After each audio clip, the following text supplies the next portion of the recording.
When I hear what we call music, it seems to me that someone is talking, and talking about his feelings or about his ideas of relationships.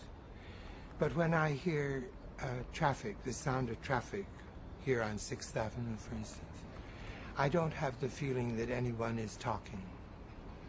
I have the feeling that sound is acting. And I love the activity of sound. What it does is it gets louder and quieter, and it gets higher and lower, and it gets longer and shorter. It does all those things which I'm completely satisfied with that. I don't need sound to talk to me.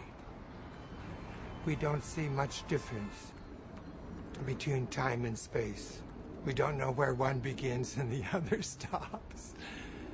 So that most of the arts we think of as being in time, and most of the arts we think of as being in space. Marcel Duchamp, for instance, began thinking of thinking of music as being not a time art, but a space art. And he made it a piece called Sculpture Musicale, which means different sounds coming from different places and lasting, producing a sculpture which is sonorous and which remains.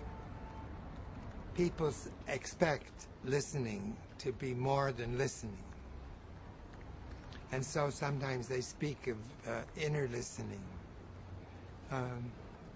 or the meaning of sound. When I talk about music,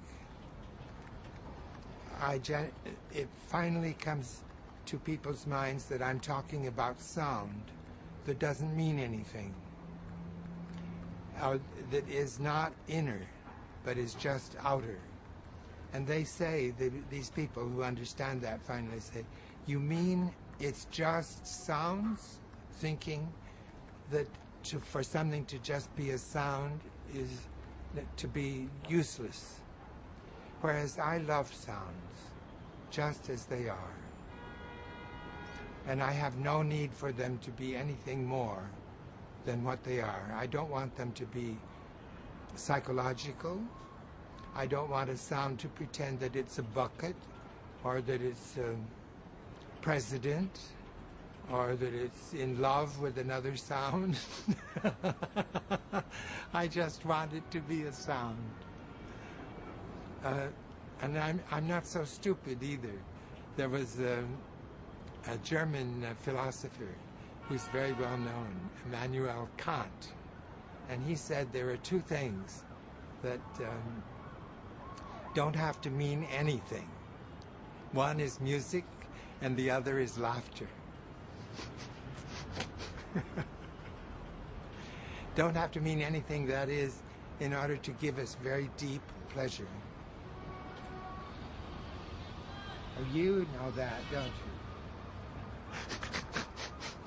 The sound experience, which I prefer to all others, is the experience of silence. And the silence almost everywhere in the world now is traffic. If you listen to Beethoven or to Mozart, you see that they're always the same. But if you listen to traffic, you see it's always different.